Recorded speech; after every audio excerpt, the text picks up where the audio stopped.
Good afternoon. कक्षा 10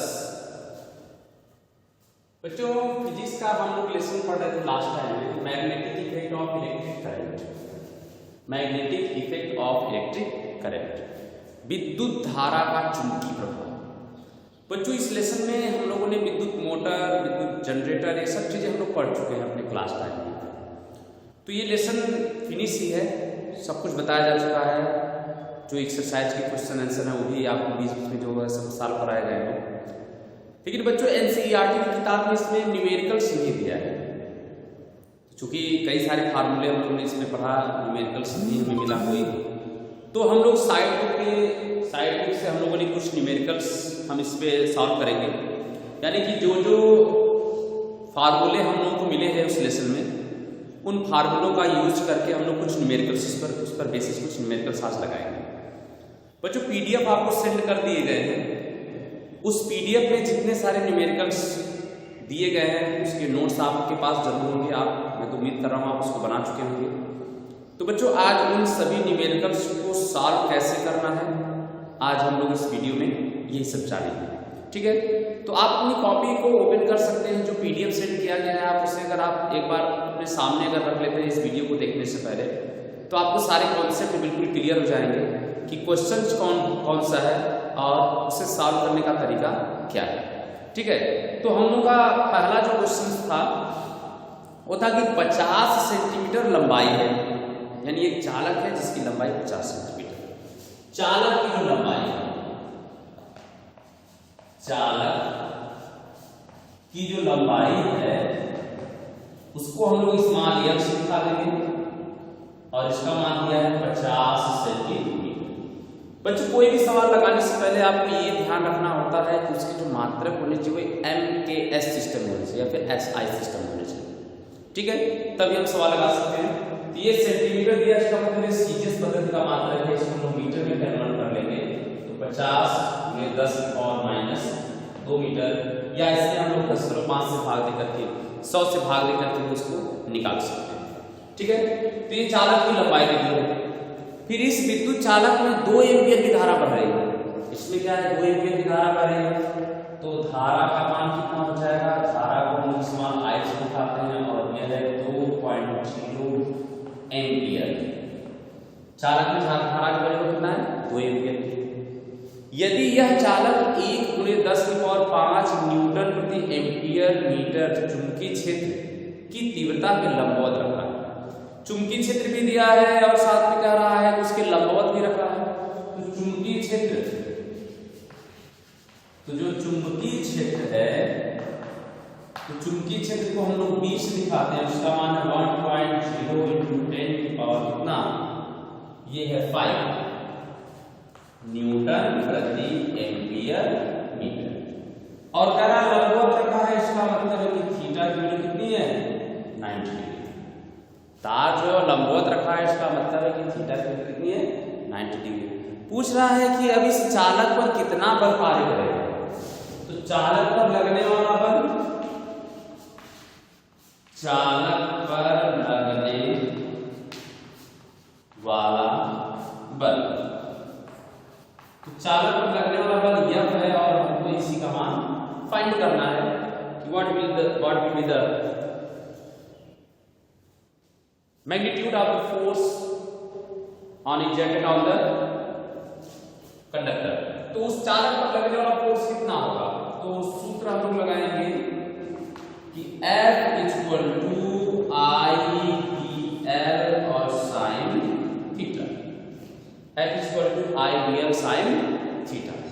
तो जब F = I/L sin थीटा है तो I की वैल्यू कितनी है? I की वैल्यू है 2, B की वैल्यू कितनी है? B की वैल्यू कितनी है? यहाँ पर लिखा हुआ है 10⁵।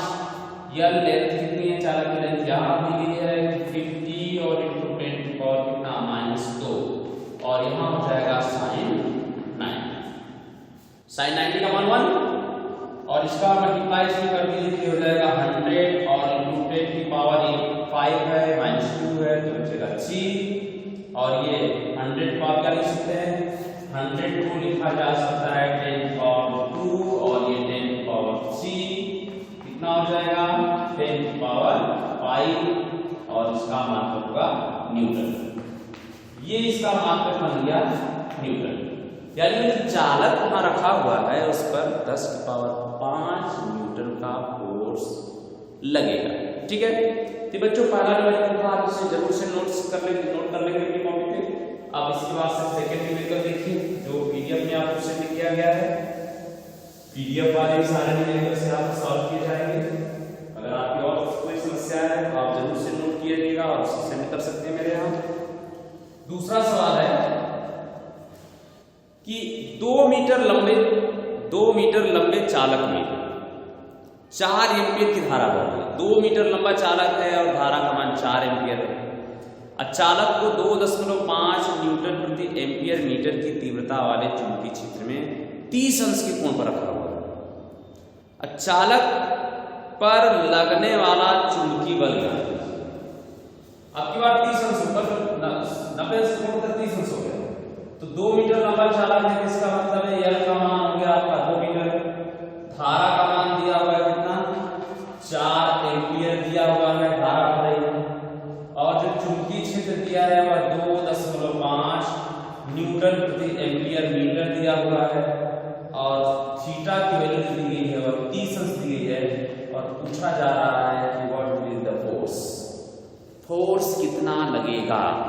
तो फोर्स के लिए हम लोग जो पिछला भी सूत्र हम लोगों ने पढ़ा है वैसे सूत्र हम लगा देंगे कि सूत्र है कि अगर कोई चालक है यह लंबाई का उसमें धारा बह रही है चुंबकीय क्षेत्र रखा है तो उस पर लगने वाला जो बल होगा F = I L sin theta के बराबर।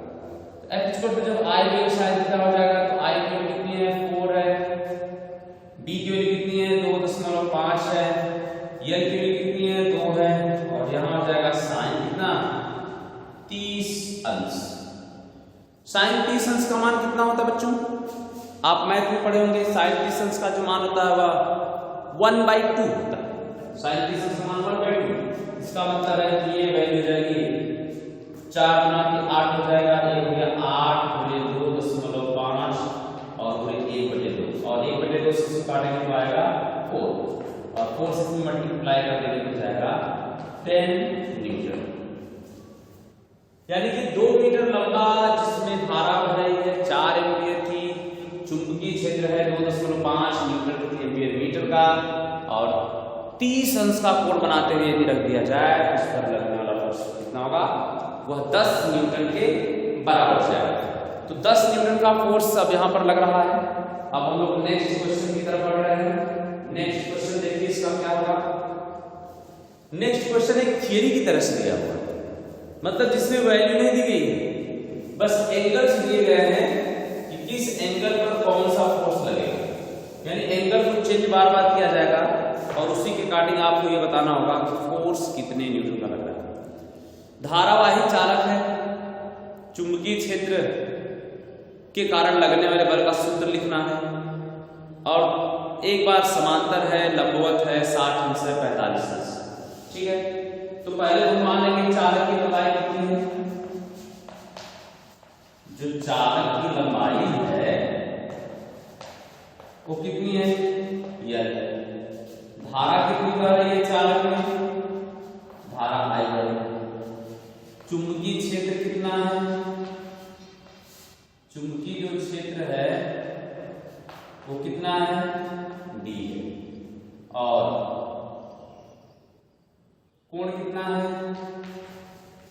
कोण जो बन रहा है वो थीटा है। तो इसलिए लगने वाला बल कितना होगा? लगने वाला चुंबकीय बल, तो लगने वाले चुंबकीय बल का सूत्र दिया जाता है F = I L sin theta. अब यहां से वो कंडीशन शुरू होती हैं जिसके अकॉर्डिंग आपको फोर्स फाइंड करना है। किसके अकॉर्डिंग फाइंड करना है? सबसे पहला दिया है कि ये जो चालक होना चाहिए ना चुंबकीय क्षेत्र के समांतर होना चाहिए। पहली कंडीशन दिया है समांतर के।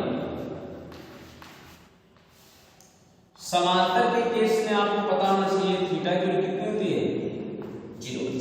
समांतर के केस में थीटा 0, इसलिए F = ये हो जाएगा IBL साइन 0। साइन 0 की वैल्यू 0 होती है, तो IBL और 0 इक्वल टू 0। इसका मतलब है कि अगर कोई चालक तार चुंबकीय क्षेत्र के समांतर रखा हो तो उस पर किसी प्रकार का कोई फोर्स कार्य नहीं करता, कोई फोर्स कार्य नहीं करेगा। सेकेंड पे आ जाइए, लंबवत। ये जो तार है वो चुंबकीय क्षेत्र के लंबवत रखा है, तो आपको पता होना चाहिए लंबवत की कंडीशन में थीटा कितना 90। जब थीटा 90 है तो साइन 90 की वैल्यू होती है 1।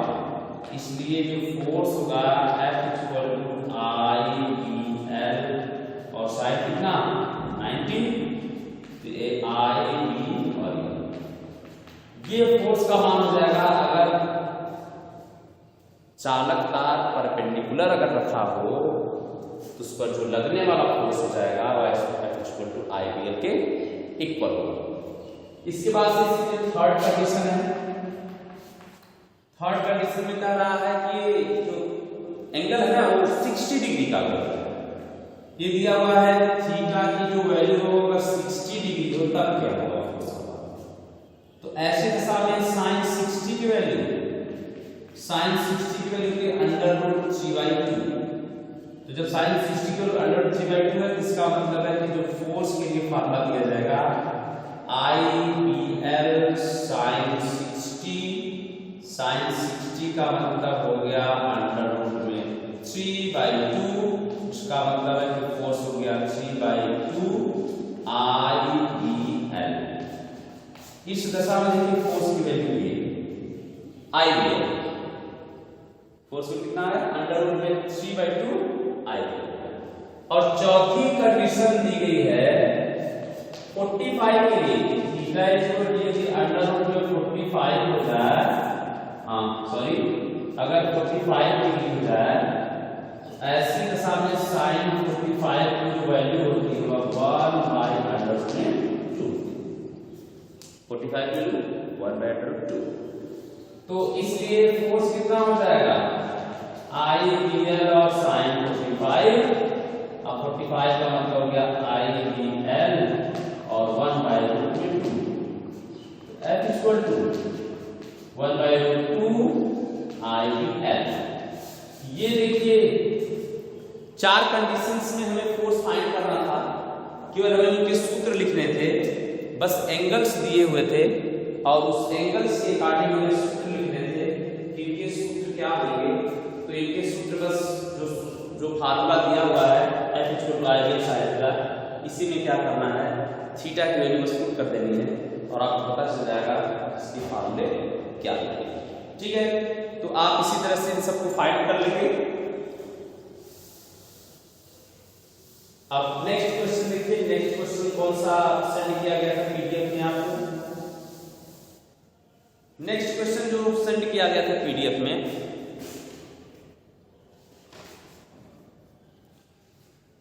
कि 0.5 दिया हुआ है कि 0.5 मीटर लंबे तार में कितनी धारा प्रवाहित करेगा। अब की बार धारा का मान फाइंड करना है, फार्मूला तो सेम है लेकिन कंडीशंस थोड़ी बदल गई।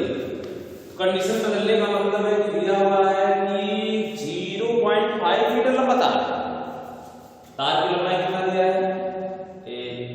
हम लोगों ने 3 क्वेश्चन देख लिया, एक क्वेश्चन नंबर 4 है। तो तार की लंबाई दी गई है यानी L, और तार की लंबाई हमारे पास है 0.5 मीटर। चुंबकीय क्षेत्र भी दिया हुआ है,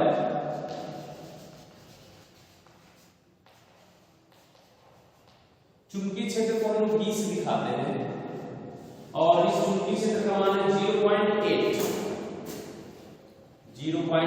न्यूटन प्रति एम्पियर मीटर। ये चुंबकीय क्षेत्र दिया हुआ है। इसके बाद कह रहा है तार को लंबवत हमने रखा है, तो थीटा बराबर 90 डिग्री है और लंबवत रखने के बाद से जो फोर्स दिया हुआ है वह 6.4 और इंटू 10 की पावर -2 न्यूटन, यानी कि 6.4 इंटू 10 की पावर -2 न्यूटन का फोर्स वहां पर अप्लाई है। यानी कि एक तार है और उस तार की जो लेंथ है, लंबाई है, वो 0.5 मीटर, आधा मीटर है, और उसमें धारा बहा करके उसको चुंबकीय क्षेत्र जो कि 0.8 न्यूटन पर एम्पीयर मीटर है और उसको चुंबकीय क्षेत्र के लंबवत रख दिया गया है। तो हमें एक प्राप्त हुआ कि 6.04 न्यूटन का फोर्स लग रहा है। तो हमें ये फाइंड करना है कि आखिर उस तार में धारा कितनी प्रवाहित हो रही थी। तो तार में जो धारा होगी तो हमें फाइंड करना है धारा का मान कितना होगा। तो हम लोग सूत्र लगा देंगे कि F = I/VL और कितना sin। तो F की वैल्यू कितनी दी गई है 6.4 और इंटू 10 की पावर -2 इक्वल टू I की वैल्यू फाइंड करनी है, B की वैल्यू दिया है 0.8, L की वैल्यू कितनी दी गई है, L की वैल्यू दी है 0.5, sin 90 दिया हुआ है और इनटू sin हो जाएगा 90, इसकी वैल्यू 1। यहां से I इक्वल क्या हो जाएगा, इसको इधर कर देंगे, इसकी वैल्यू 1 हो जाएगी, इसकी वैल्यू 1 की जगह 6.4 इंटू 10 की पावर -2 और अपान 0.8 और इंटू 0.5 कितनी वैल्यू हो जाएगी। जब इसे सॉल्व करेंगे तो ये इससे कैंसिल होगा, तो कितनी बार निकलेगा 10 बार, ये 80 बार 10 से मल्टीप्लाई करना पड़ेगा, ऊपर नीचे 64 हो जाएगा, नीचे 8 होगा, 80 बार मिल जाएगा 8 बार। तो ऊपर हो जाएगा 8 × 10 की पावर -2 और 5 0.5, या I बराबर हो जाएगा 80 × 10 की पावर -2 और बटे कितना 5। तो इसमें डिवाइड कराएंगे तो 16 × 80 × 10 की पावर -2 यानी कि 0.16 क्या एम्पियर। तो उसमें जो धारा बहेगी वो 0.16 एम्पियर की फ्लो करेगी। तो ये सवाल हम लोग का चौथा था। इसके बाद से क्वेश्चन नंबर 5 में देखिए क्या हमें करना है। क्वेश्चन नंबर 5 पांचवें क्वेश्चन में दिया हुआ है कि